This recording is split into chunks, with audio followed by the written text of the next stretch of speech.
నా ప్రతి దినము నా బ్రతుకు కాలమంతా కూడా మంచిది అన్నది, శ్రేష్టమైనది అన్నది నా ప్రభు నాకు ఇచ్చి ఉన్నాడు.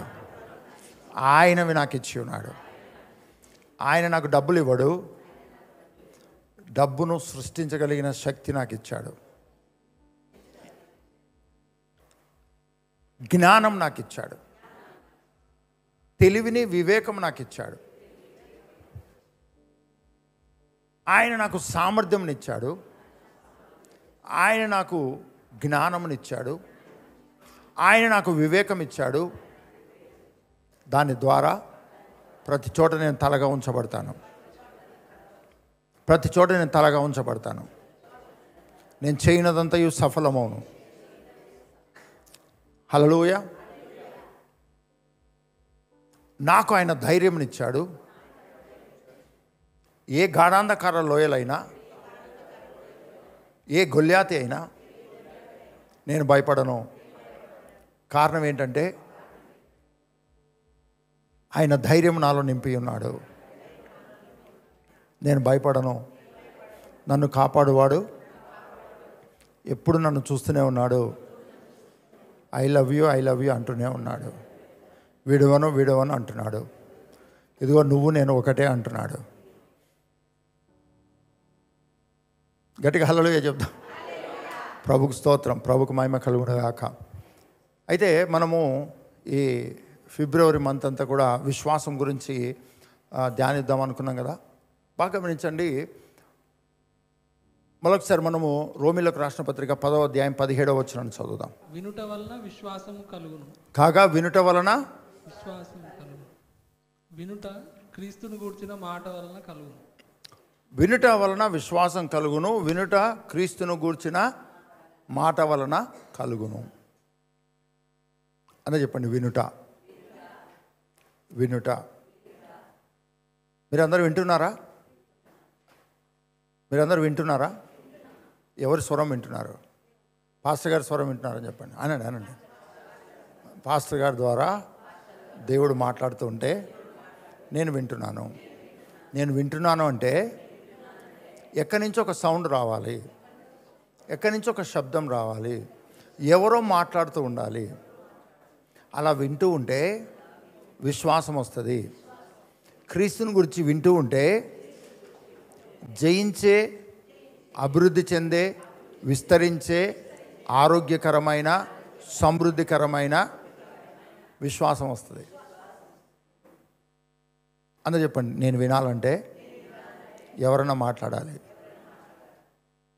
చాలాసార్లు మనం విశ్వాసంలో పడిపోవడానికి రీజన్ ఏంటంటే, చాలాసార్లు మనము పరిస్థితులను ముందర నిలబడి, మన ముందర పరిస్థితులు ఉన్నప్పుడు మనము భయపడి ఆ భయంలో కంటిన్యూ అయిపోవడానికి కారణం ఏంటంటే, మనము వినాల్సినటువంటిది వినాలి అని చెప్పండి. వినడం మీదనే ఆధారపడి ఉంది. వినడమే జయము, వినడమే ఓటమి. వినడమే వినడమే కదా. ఆది కాండంలోకి వెళ్దాం. ఆది కాండము 3వ అధ్యాయము 1వ వచనం నుండి చూద్దాం.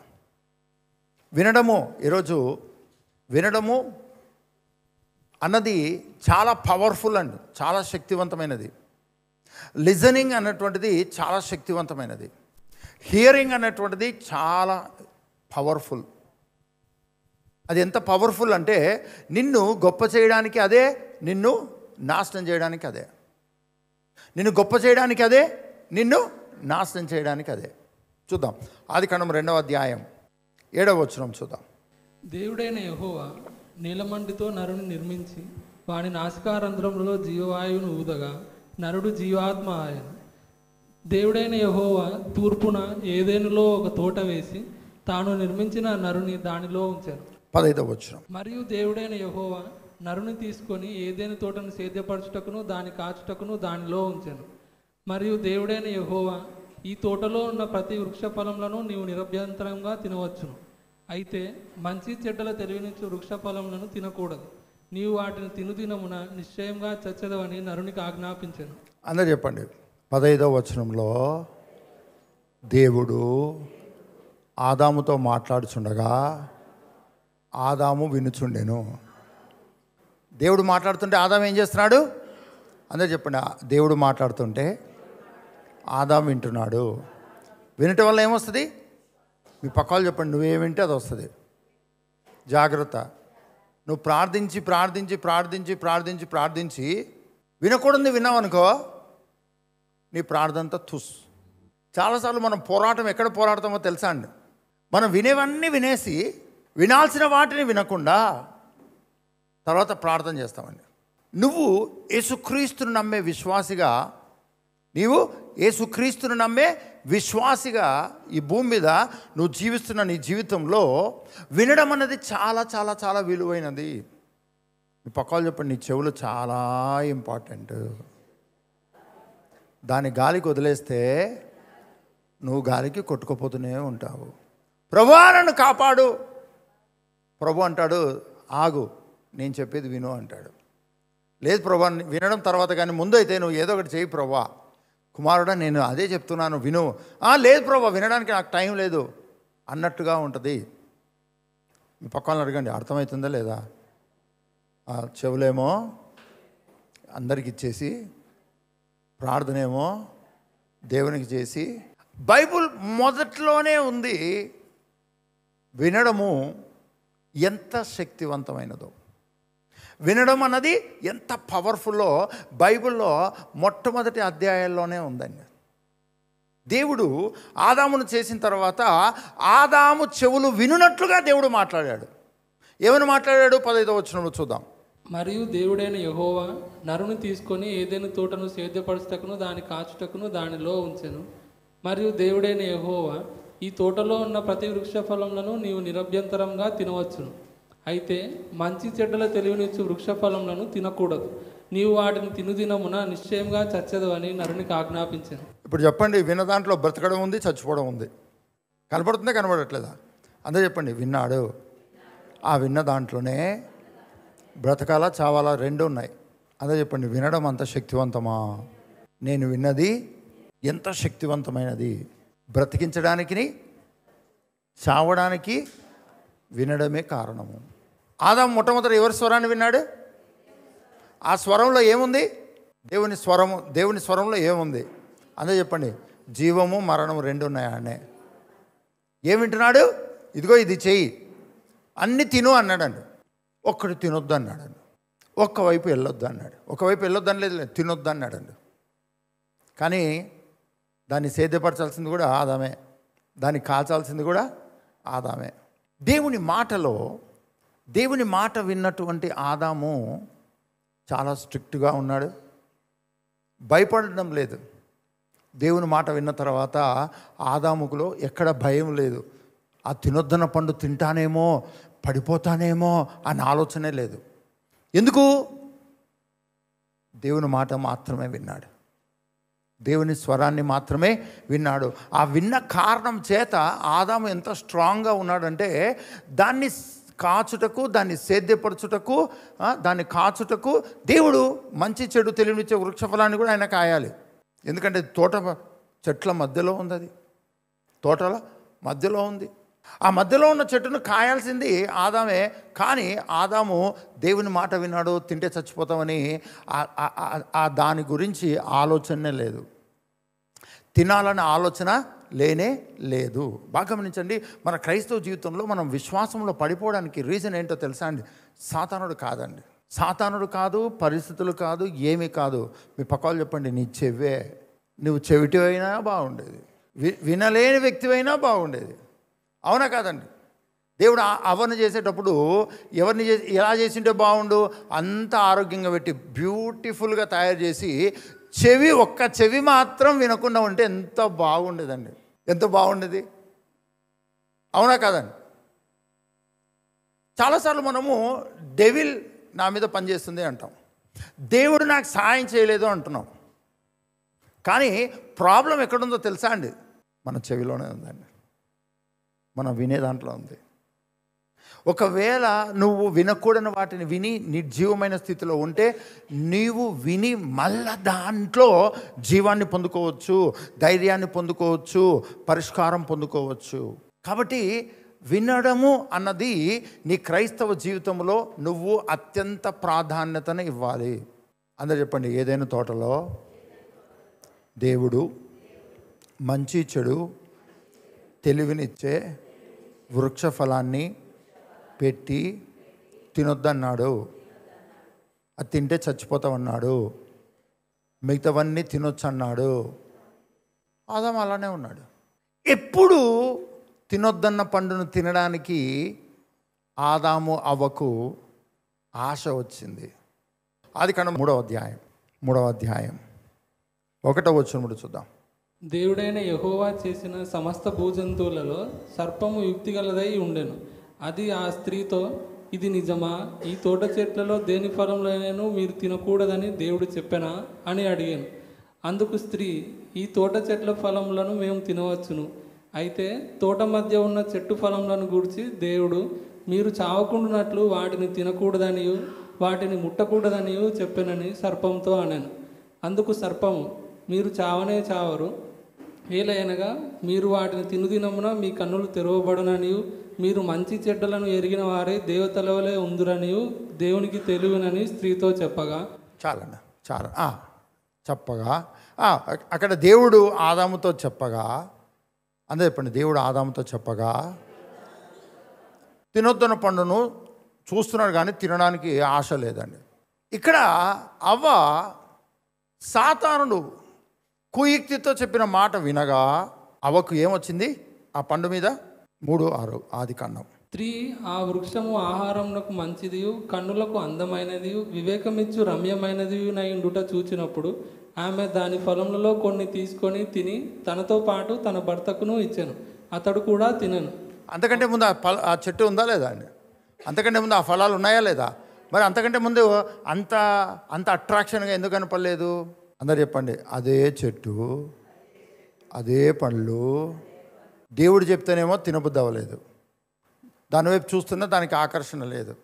అది రమ్యమైనదియు వివేకమునిచ్చు తెలివి అయినది ఇవన్నీ ఏమీ లేవండి. మిగతావన్నీ కూడా అబ్బా, క్యారెట్లో ఏ విటమిన్ ఉందని తిన్నారు, దోసకాయలో ఇంకొకటి ఉందని తిన్నారు, వెయిట్ లాస్కు దోసకాయ తినాలి, క్యారెట్ జ్యూస్ తాగాలి అని బాగానే ఉన్నాయండి. కానీ ఎప్పుడైతే అవ్వ వినిందో ఏమని, చావరు, తింటే చావరు, అది తినుదినమున మీరు దేవతలు ఉంటారు అని చెప్పేసరికి ఎంత సంతోషంతో అవ్వ చూసేసరికి ఆ పండు అంతవరకు మామూలుగా కనపడింది. ఇప్పుడు సాతాను మాట వినేసరికి ఇప్పుడు ఎలా కనపడుతుంది ఆ పండు? ఇప్పుడు చెట్టు కొత్తగా వచ్చిందా? పండు కొత్తగా వచ్చిందా? విన్నందుకు కొత్తగా కనపడుతుందా? ఇప్పుడు చెప్పండి, వినడం గొప్పనా? వినడంలోనే గొప్పతనం ఉంది, వినడంలోనే నాశనం ఉందండి. చెప్దాం, వినడంలో శక్తి ఉంది, గొప్ప చేయబడే శక్తి ఉంది, నాశనమయ్యే శక్తి ఉంది. కాబట్టి క్రైస్తవులంగా మన చెవిని దేవునికి మొట్టమొదట ఇవ్వడము చాలా ప్రాముఖ్యమైనది. మొట్టమొదట మన చెవిని దేవుని వినడానికి ప్రాధాన్యతనివ్వాలి.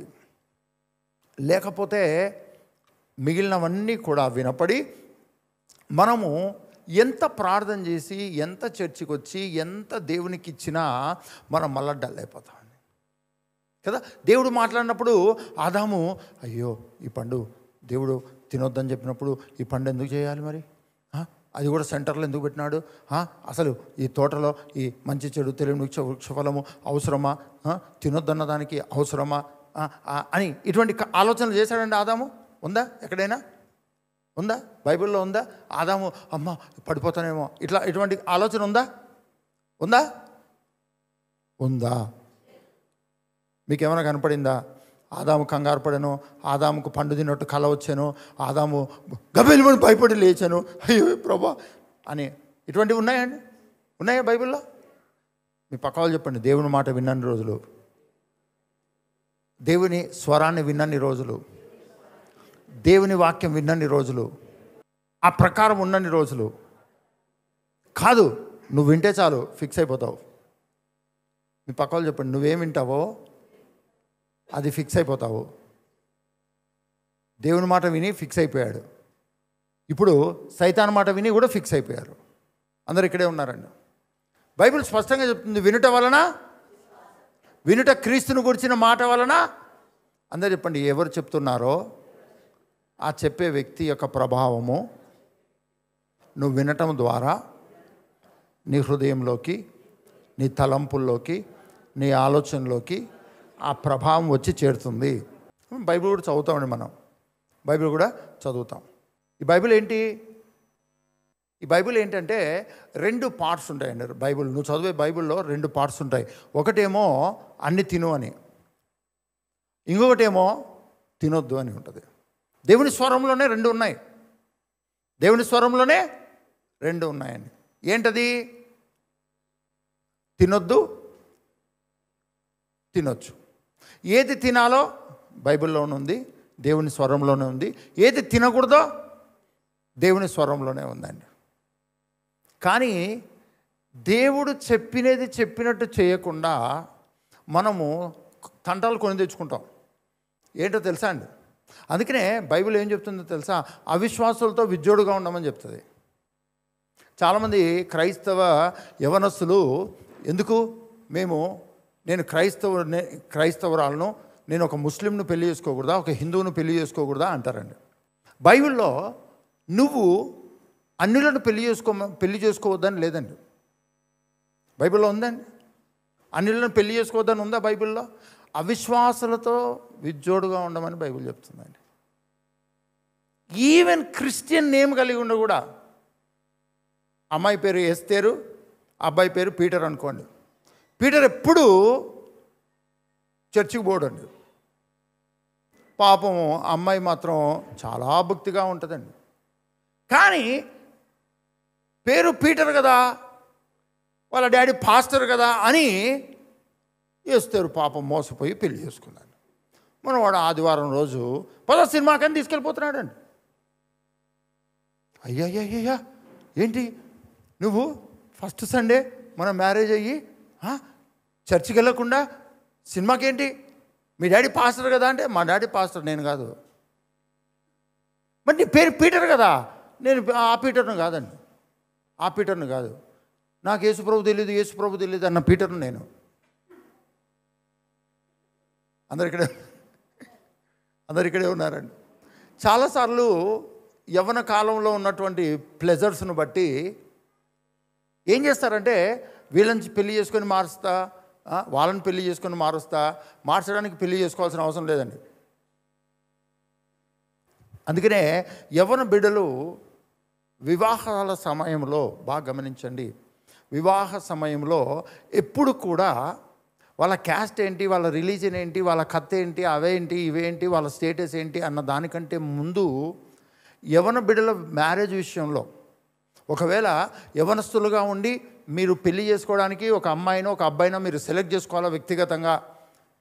మా తల్లిదండ్రులు గుడ్డివాళ్ళు, చెవిటివాళ్ళు, ఇల్లిటరేటు అని మీ తల్లిదండ్రుల గురించి మీకు కనుక ఒక సరైన అభిప్రాయము లేకపోతే ఖచ్చితంగా మీ పిల్లలు ఖచ్చితంగా వాళ్ళు ఎవరికి ఎలా చేయాలి అన్న అభిప్రాయము తల్లిదండ్రులు తీసుకోవడానికి పిల్లలు ఒప్పుకోరండి.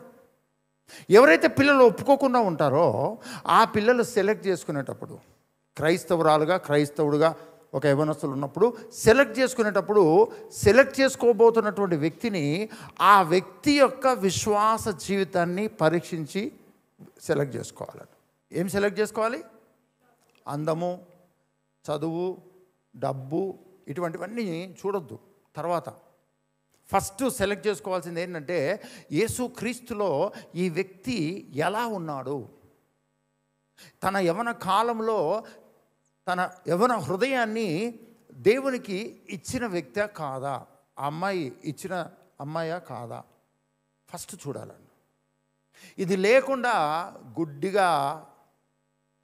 గుడ్డిగా నమ్మేసి ఉంటే మాత్రం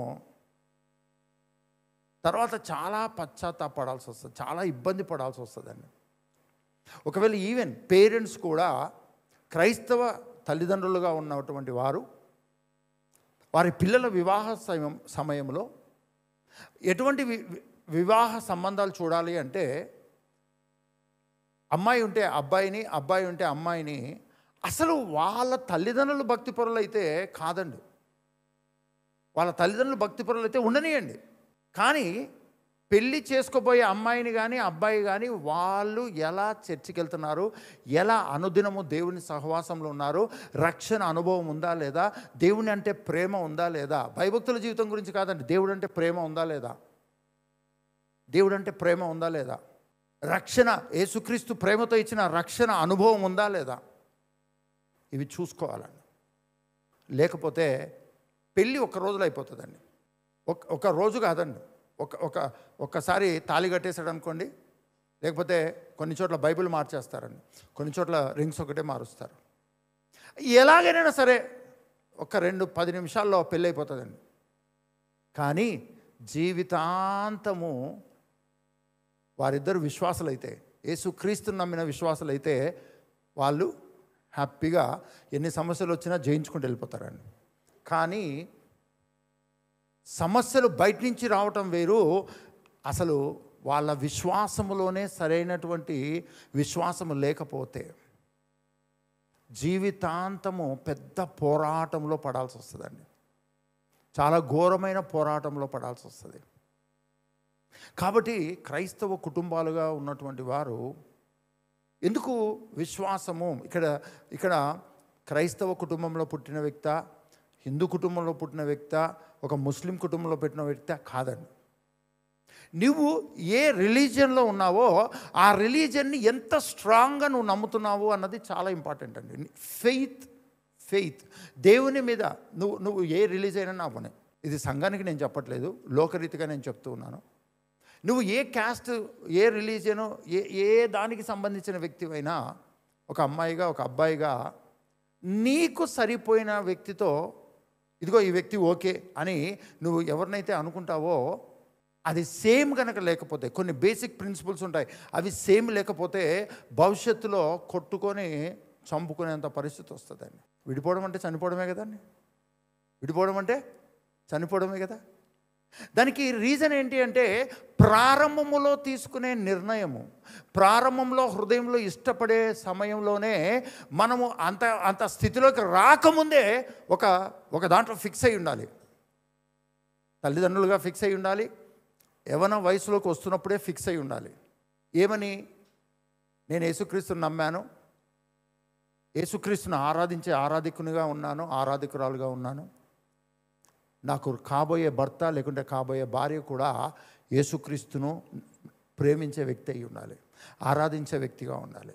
యేసుక్రీస్తుకు విరోధమైన ఏది కూడా నాకు విరోధమే అనే వ్యక్తి నా జీవితంలోకి రావాలి అన్న నిర్ణయము చాలా చాలా ప్రాముఖ్యమైనది.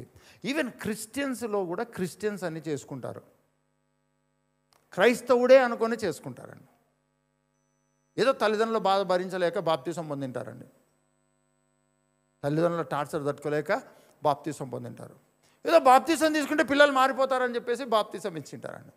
బాప్తీసం తీసుకున్నాడు మీ అబ్బాయి మీ అమ్మాయి అంటే తీసుకున్నారండి, చూడండి సర్టిఫికేట్ కూడా ఉంది, పాస్టర్ గారు ఇచ్చారు. సర్టిఫికేట్లో ఏముంటుందండి, ఎవరినైనా నీళ్ళలో ముంచవచ్చు, ఎవరికైనా సర్టిఫికేట్ ఇవ్వచ్చు, కానీ అంతరంగం అన్నది చాలా చాలా ఇంపార్టెంట్. హృదయంలో క్రీస్తుకున్న స్థానం చాలా విలువైనది, ప్రాముఖ్యమైనది. అర్థమవుతుందో అర్థం కావట్లేదండి.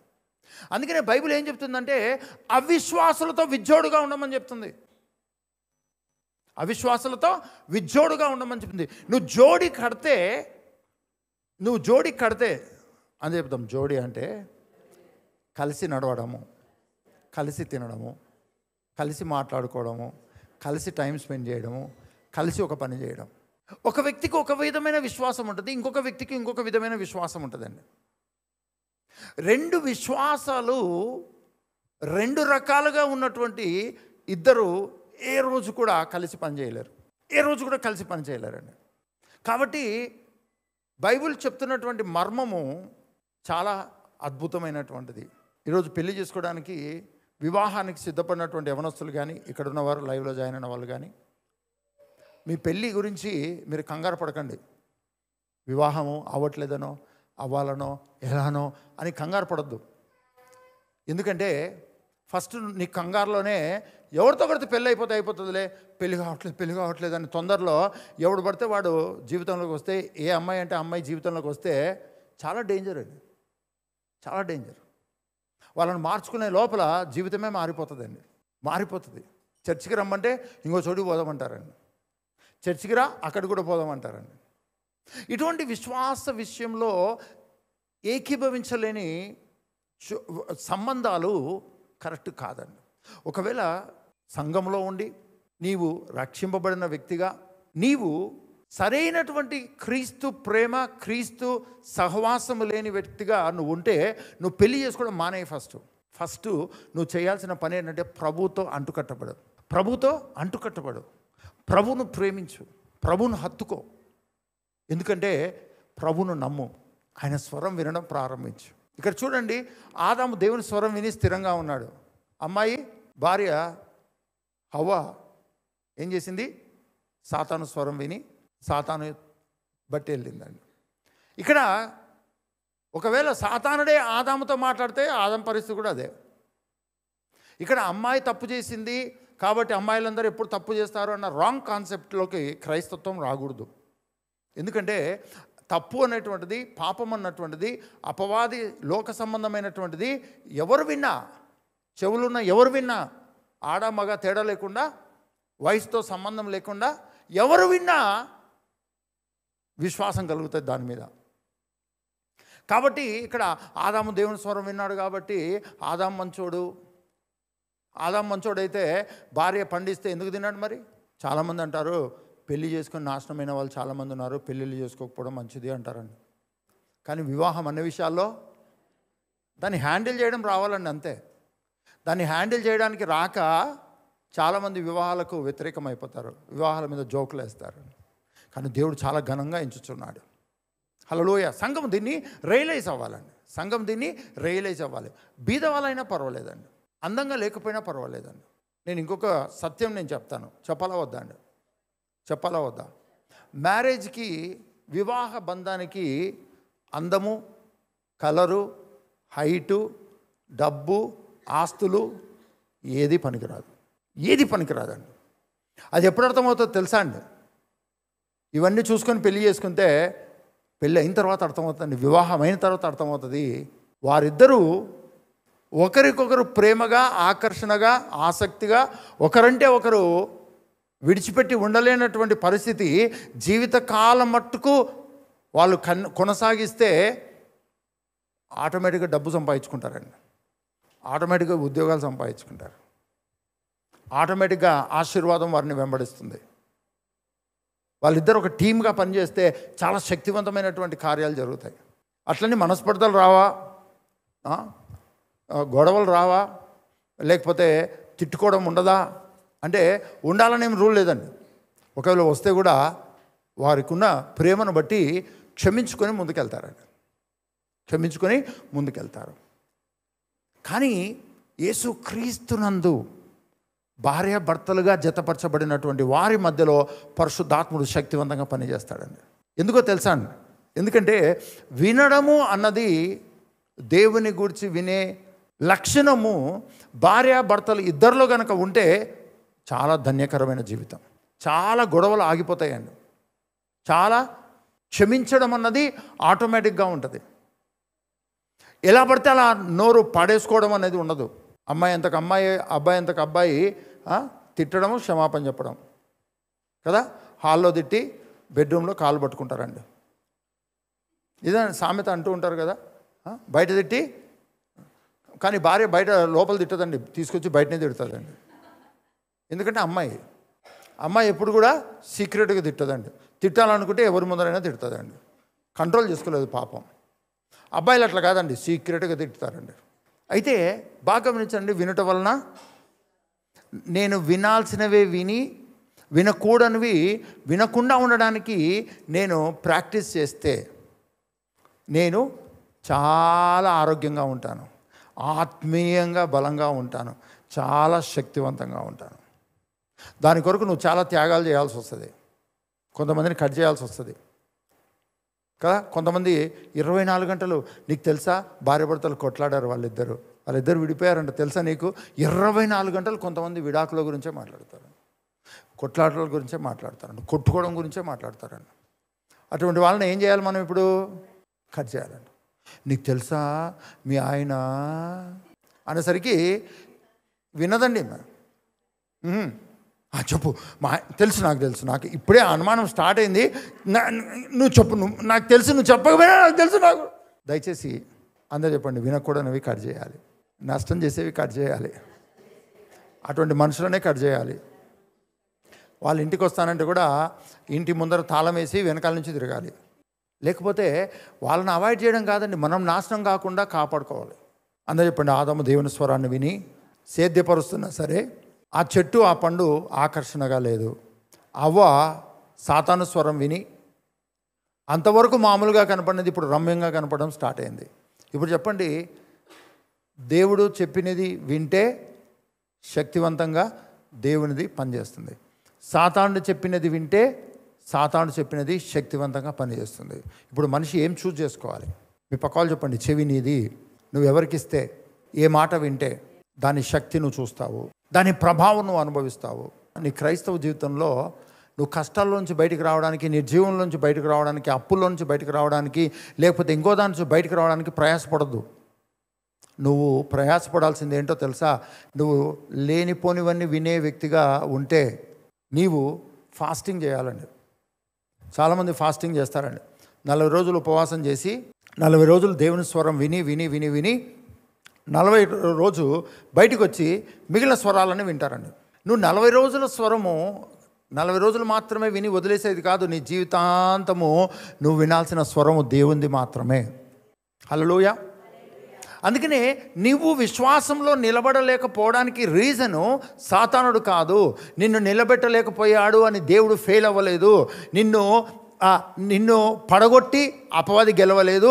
నిన్ను కాపాడలేక దేవుడు ఫెయిల్ అవ్వలేదు. నువ్వు ఇచ్చిన చెవిని బట్టే, నువ్విచ్చిన నీ చెవిని వినడానికి, ఏదానికి నువ్వు చెవినిచ్చావో ఆ విన్నది దాని ప్రభావం నీ జీవితంలో చూపిస్తుంది. ఆ ప్రభావం నీ జీవితంలో చూపిస్తుంది.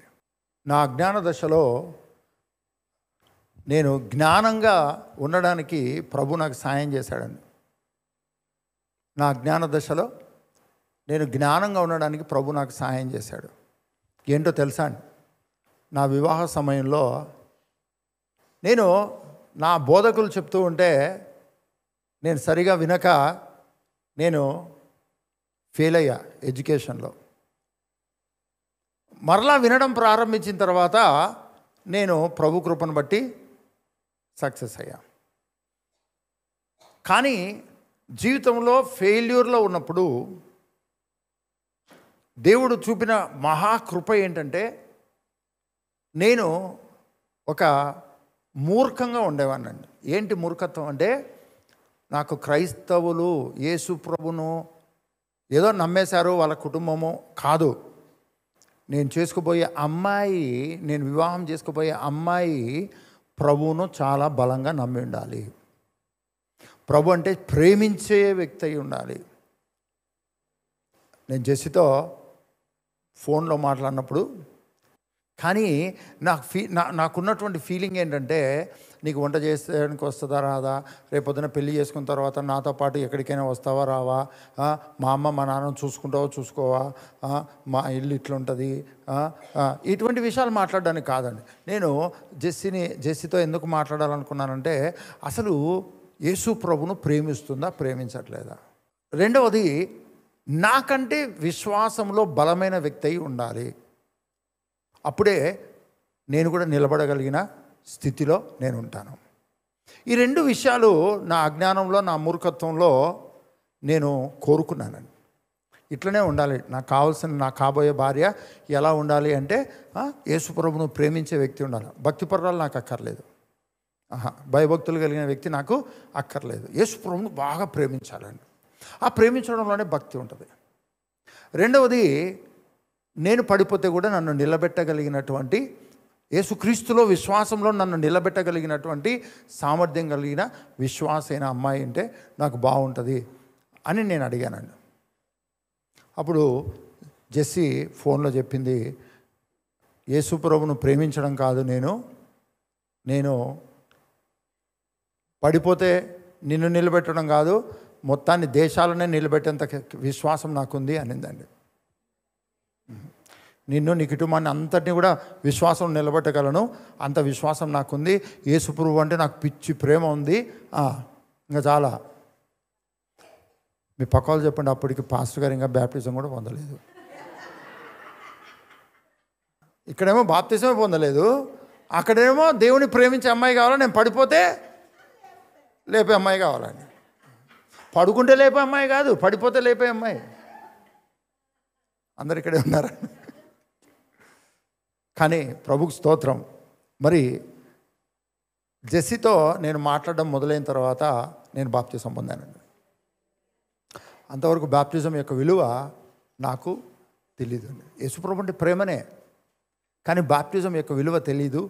కానీ బాప్టిజం యొక్క విలువ తెలిసి, రక్షణ అనుభవం యొక్క విలువ తెలిసి, ప్రభును ప్రేమించడం అంటే ప్రభు మాట, ప్రభు మన కొరకు ఏమైతే ఏర్పాటు చేశాడో ఆ ప్రకారం నేను ముందుకెళ్ళాలి అన్న సత్యమును గ్రహించి, నేను వివాహం కొరకో లేకపోతే నాకు కాబోయే భార్య కొరకో నేను రక్షింపబడలేదు, బాప్తిజం పొందలేదు. నేను ప్రభు నాకు ఆయన నా కొరకు ఏమైతే చేశాడో దాన్ని నమ్మి విశ్వసించి నేను మారు మనసు పొంది బాప్తిజం పొంది మరి నేను పరిశుద్ధాత్మతో నింపబడ్డాను. ఎందుకు నేను చెప్తున్నానంటే, ఈ బేసిక్ ప్రిన్సిపల్ ఎప్పుడు మిస్ అవ్వకూడదు క్రైస్తవ కుటుంబాల్లో. ముఖ్యంగా యవనస్తులుగా ఉన్న వాళ్ళు, మీ తల్లిదండ్రులు ఎవరిని తీసుకొని వస్తే వాళ్ళను తల వంచి పెళ్లి చేసుకోవడానికి సిద్ధంగా ఉండకండి.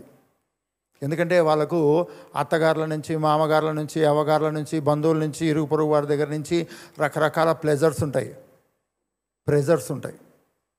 రకరకాల ఒత్తిళ్ళు ఉంటాయి. వాళ్ళు తీసుకొని వచ్చి పెళ్లి చేస్తాం చేసుకో ఎందుకు చేసుకోవు అని తిడుతూ ఉంటే డిప్రెషన్ అయ్యి అవ్వద్దు.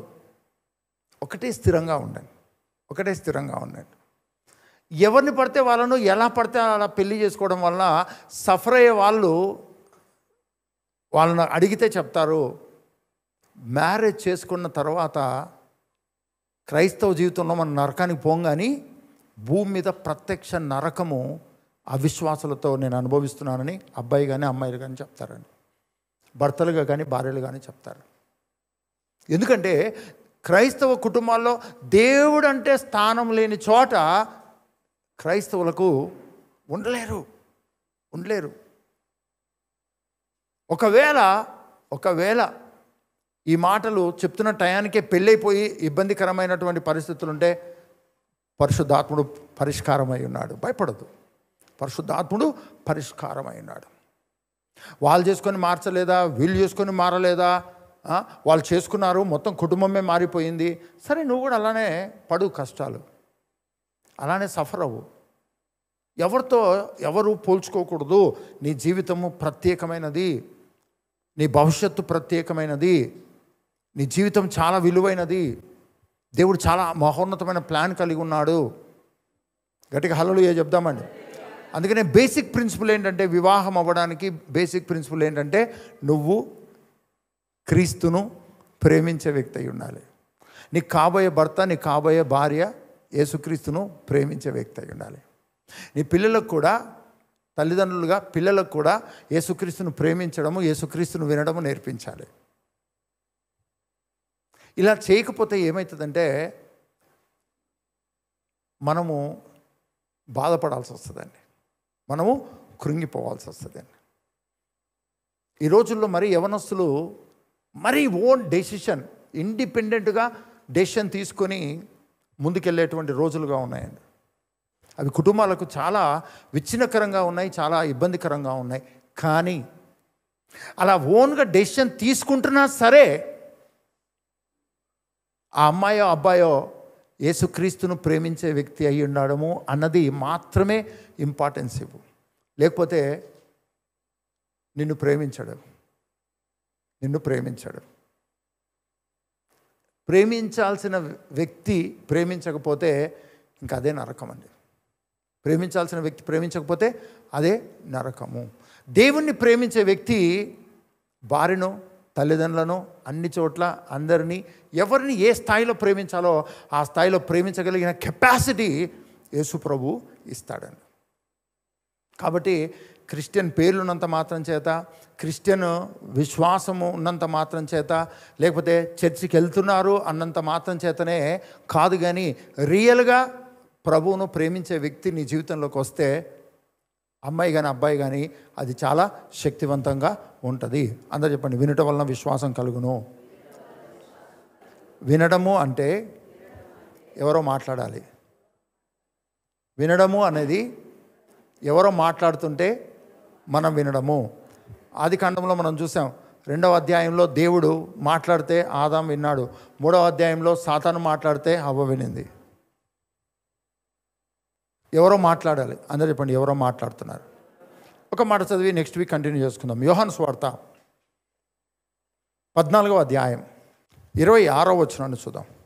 ఆదరణకర్త అనగా తండ్రి నా నామమున పంపబోవు పరిశుద్ధాత్మ సమస్తమును మీకు బోధించి నేను మీతో చెప్పిన సంగతులన్నింటినీ మీకు జ్ఞాపకం చేయును. వినుట వలన విశ్వాసం వినుట క్రీస్తును గురించిన.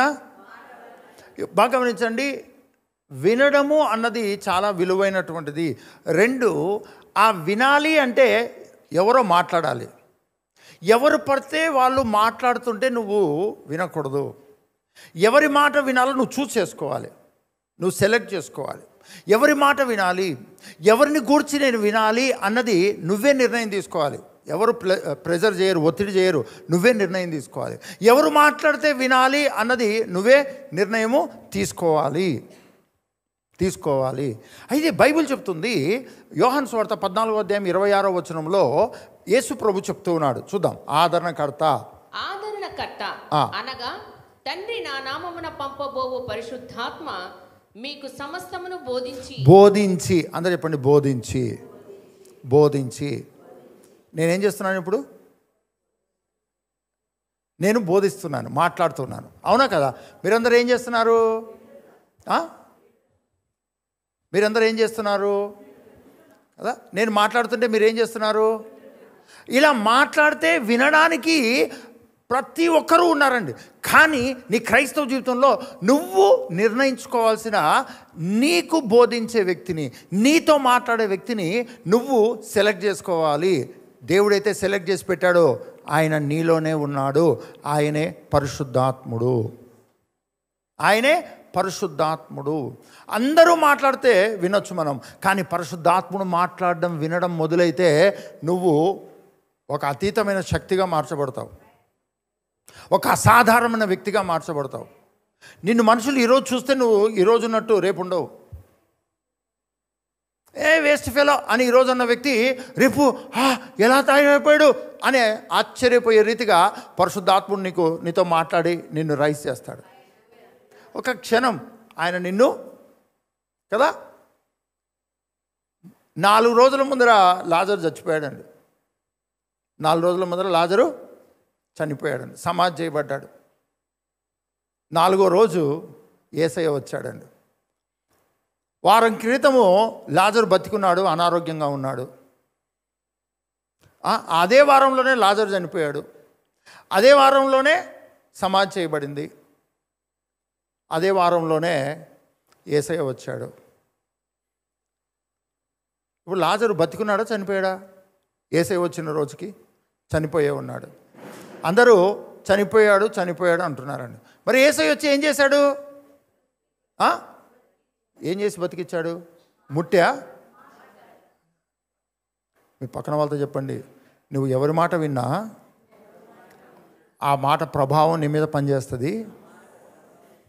యేసయ్య మాట వింటే, యేసయ్య స్వరాన్ని వింటే, పరిశుద్ధాత్ముని స్వరాన్ని వింటే, ఈవెన్ కులిపోయిన డెడ్ బాడీ కూడా జీవంలోకి వస్తుంది. ఇంకా నువ్వే నిర్ణయించుకోవాలి, నువ్వే డిసైడ్ చేసుకోవాలి. ఏ మాటలు విందాం, ఏ మాటలు నమ్ముదాం, ఏ మాటలు విందాం, ఏ మాటలు నమ్ముదాం. నువ్వే నిర్ణయించుకోవాలండి, నువ్వే నిర్ణయించుకోవాలి. పరిశుద్ధాత్మ నీలోనే ఉన్నాడు. ఆయన స్వరాన్ని వినడానికి నువ్వు మొదలు పెడితే, ఆయన నీకు బోధించడాన్ని నువ్వు వినడం మొదలు పెడితే అది కోరుకుని వినాలి అన్న ఆశ తపన నీలో నువ్వు కలిగి ఉంటే ఆయన మాట్లాడడం మొదలు పెడితే నువ్వు ఎక్కడెక్కడ కుళ్ళిపోయిన స్థితిలో ఉన్నావో అక్కడ జీవంలోకి రావడం ప్రారంభమవుతుంది. ఎక్కడెక్కడ నువ్వు ఓటమిలో ఉన్నావో జయంలోకి రావడం ప్రారంభమవుతుంది. ఎక్కడెక్కడైతే మనుషులు నిన్ను అసహించుకునేటట్లుగా నీ క్యారెక్టర్ ఉందో అక్కడంతా మనుషులు నిన్ను ఘనపరుచున్నట్లుగా ఆయన నిన్ను మహోన్నతమైన కార్యాలు చేస్తాడు. హల్లెలూయా. అందుకనే నువ్వు వినడం అన్నది నీకు ఆశీర్వాదం. నువ్వు వినడంలోనే నీ జయం ఉంది. నువ్వు ఫెయిల్యూర్లో ఉంటే ఇమ్మీడియట్గా ఈ బైబిల్ చదవడం ప్రారంభించు. ప్రార్థన చేయొద్దు, ఈ బైబిల్ చదవడం ప్రారంభించు. పరిశుద్ధాత్ముడు నాతో మాట్లాడు, నువ్వు మాట్లాడితే నేను బ్రతుకుతా, నువ్వు మాట్లాడితే నేను మహిమకరంగా యేసుక్రీస్తు నామానికి ఘనత కలిగించేటట్లుగా నేను ఫలించబడతాను, అభివృద్ధి చెందుతాను. నువ్వు నాతో మాట్లాడు. నువ్వు మాట్లాడడం నేను వినాలి, నువ్వు నడిపించడం నేను వినాలి. మీ సన్నిధితో నేను నింపబడడం నాకు రావాలి. ఎందుకంటే నువ్వు బోధకుడవు, ఎందుకంటే నువ్వు ఆదరణకర్తవు, ఎందుకంటే నువ్వు సర్వసత్యంలోకి నడిపించువాడవు. నువ్వు మాట్లాడుతుంటే నేను విశ్వాసిగా రైజ్ అవుతాను. ఇది నీవు కోరుకోవాల్సినటువంటిది. ఇలా నువ్వు కోరుకుంటే ఖచ్చితంగా నిన్ను చూసిన ప్రజల ఎదుటనే నువ్వు గొప్ప చేయడం ప్రారంభమవుతుంది. నువ్వు గొప్ప చేయబడి ప్రభుకు మహిమకరంగా వర్ధిల్లడం ప్రారంభమవుతుంది. హల్లెలూయా. అందుకనే నువ్వు మార్కెట్కి వెళ్ళొద్దు, అక్కడ ఎవరెవరంటే వాళ్ళు మాట్లాడుతుంటారు. ఫంక్షన్లకు వెళ్ళొద్దు, ఎవరెవరో మాట్లాడుతుంటారు. దీని గురించి నేను మాట్లాడట్లేదండి.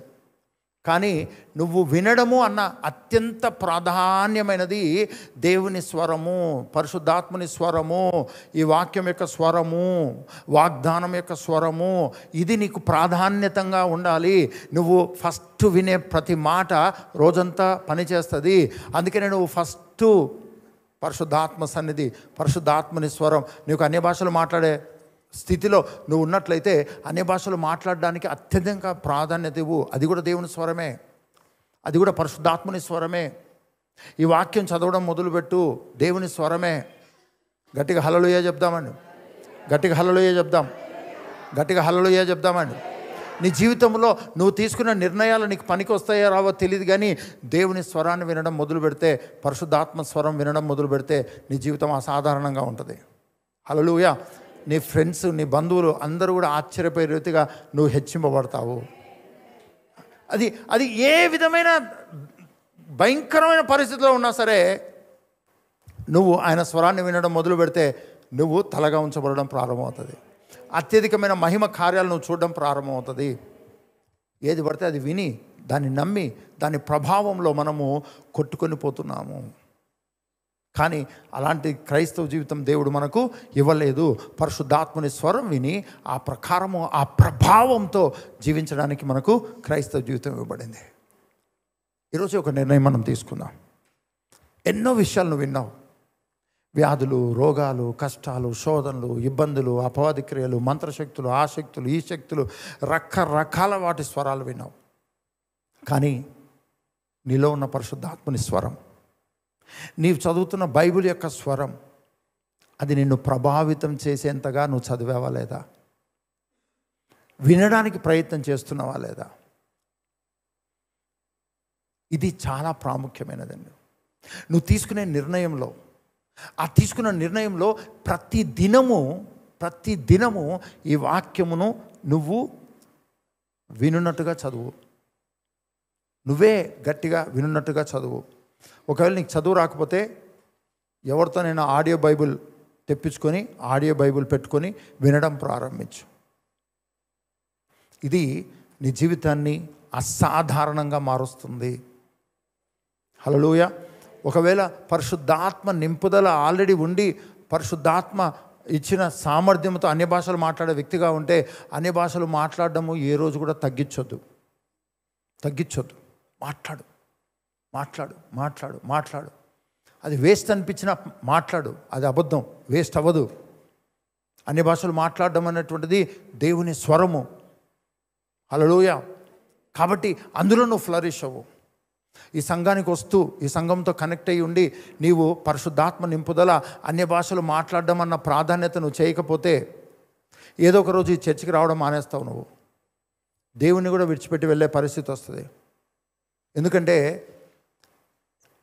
అదే జీవన విధానము, అదే మూలము, అదే ప్రాధాన్యమైనది. కళ్ళు మూసుకుందాం, ఒక నిర్ణయం మనం తీసుకుందాం. ప్రభు నీతో మాట్లాడినట్టుగా నీకు అర్థమవుతాయి. నువ్వెక్కడ తప్పు చేస్తున్నావో అన్నట్టుగా నీకు తెలిస్తే, నువ్వెక్కడ పొరపాటు చేస్తున్నావు, ఇన్ని రోజులు దేవుడు కారణమో, సాతానుడు కారణమో, మనుషులు కారణమో అని అనుకుంటూ జీవిస్తున్నావేమో, ఈ ఉదయకాల కూడా ప్రభు నీతో మాట్లాడి ఉన్నాడు.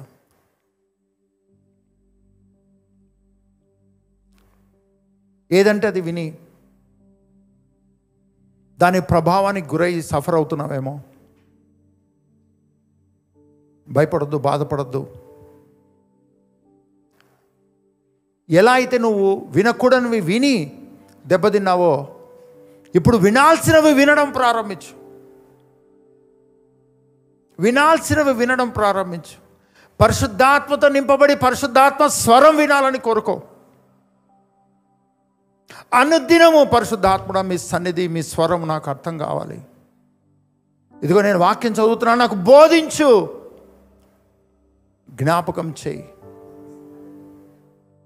నోరు తెరిచి అడగండి, నోరు తెరిచి అడగండి. ప్రభు నీతో మాట్లాడినట్టు నీకు అర్థమవుతాయి. ఈరోజు ఒక నిర్ణయం తీసుకో. ప్రభు నన్ను క్షమించు, ఎవరి మాట అంటే వారి మాట విన్నాను, దేన్ని పడితే దాన్ని విన్నాను, నన్ను క్షమించు, నన్ను క్షమించు.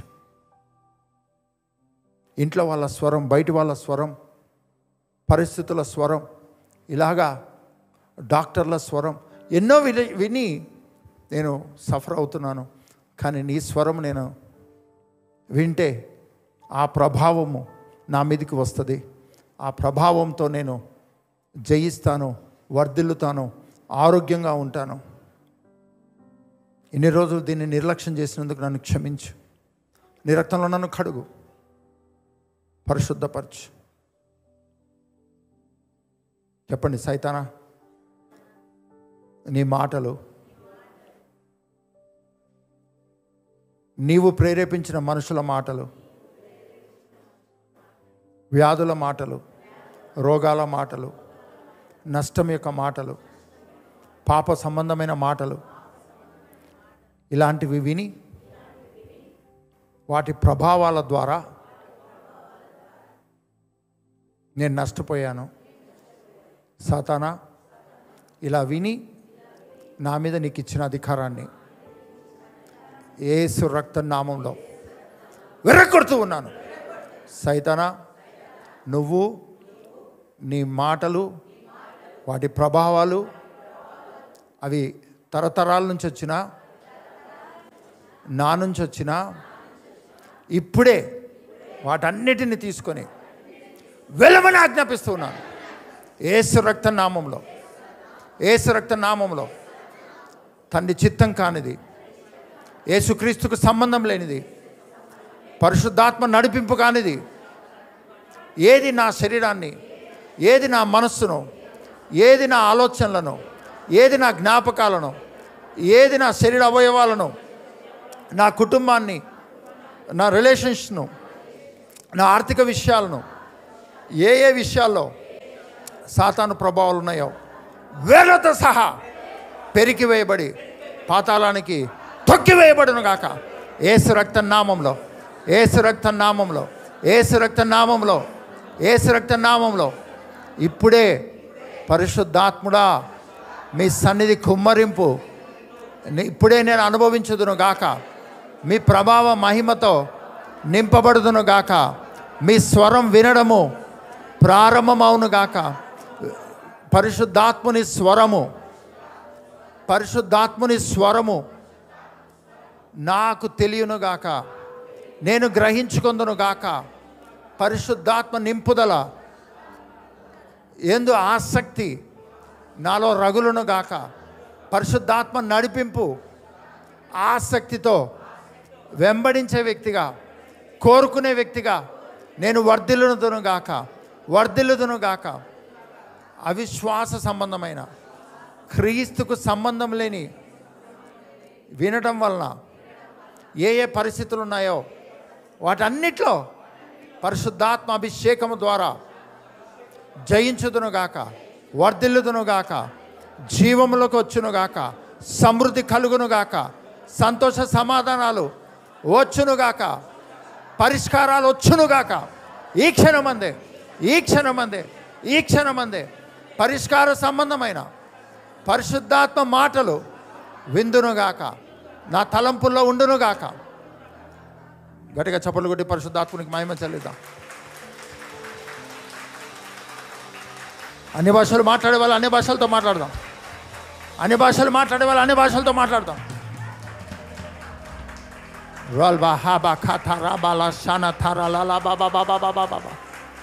నిలబడండి, నిలబడండి, నిలబడండి, నిలబడి అన్ని భాషలు మాట్లాడుతూ చప్పట్లు కొడుతూ పరిశుద్ధాత్మ సన్నిధి కోరుకుందాం. పరిశుద్ధాత్మతో నింపబడాలని కోరుకుందాం. ఆయన మహిమ సన్నిధి కమ్ముకోవాలని కోరుకుందాం. ఆయన స్వరం అనుదినం అనుక్షణం వినాలని కోరుకుందాం.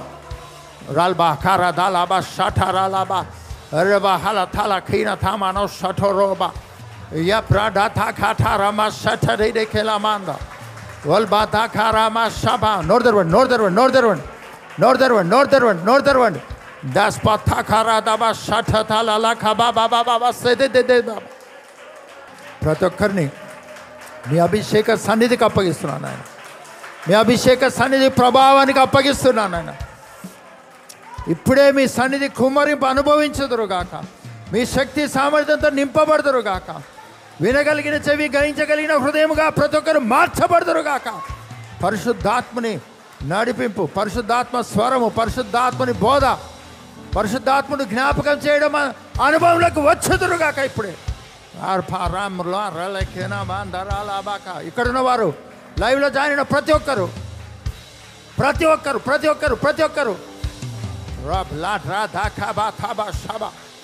ఓ పరిశుద్ధాత్మ ప్రభావానికి సంబంధం లేని ప్రభావాలు వెళ్ళిపోనుగాక ఇప్పుడే. మా బాబా బాబా బాబా బాబా పరిశుద్ధాత్మ ప్రభావము, అభిషేక ప్రభావం మాత్రమే కమ్ముకొనుగాక ఇప్పుడే. ధరాలా బాబా బాబా బాబా బాబా యేసు రక్త గాయాల ప్రభావం పలుకుతున్నాను. Blood of Jesus, blood of Jesus, blood of Jesus, blood of Jesus.